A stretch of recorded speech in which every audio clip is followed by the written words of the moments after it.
సీతమ్మ నుంచి చూడామణిని తీసుకున్న హనుమంతుడు వెళ్లే ముందు రావణుడికి తన శక్తి ఏంటో చూపాలనుకుంటాడు. రాముడి దూత సామర్థ్యమేంటో ఈ లంకకు తెలియాలి అని గర్జిస్తూ అశోకవనంలోని చెట్లను కూల్చడం, వనాన్ని ధ్వంసం చేయడం మొదలుపెడతాడు.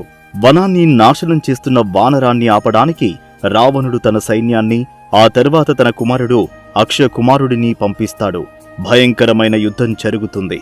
కాని హనుమంతుడు తన అరచేతి దెబ్బతో అక్షకుమారుడిని సంహరిస్తాడు.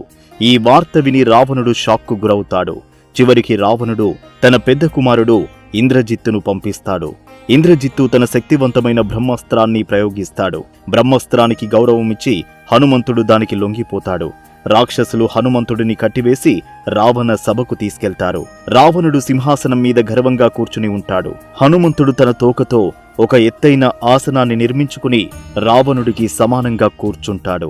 నేను రాముడి దూతను, సీతమ్మను గౌరవంగా అప్పగించి శరణు కోరుకో, లేదంటే లంక శ్మశానమవుతుంది అని గంభీరంగా హెచ్చరిస్తాడు. కోపంతో ఊగిపోయిన రావణుడు హనుమంతుడిని చంపమని ఆదేశిస్తాడు. కాని విభీషణుడు అడ్డుపడి దూతను చంపడం ధర్మం కాదు అని చెబుతాడు. అప్పుడు రావణుడు, వానరానికి తోక అంటే ప్రాణం కదా, ఆ తోకకే నిప్పు పెట్టండి అని క్రూరంగా ఆజ్ఞాపిస్తాడు. హనుమంతుడి తోకకు నిప్పు పెడితే లంక పరిస్థితి ఏమవుతుంది? హనుమంతుడు లంకను ఎలా బూడిద చేస్తాడు? అది రేపటి ఎపిసోడ్ 24లో చూద్దాం.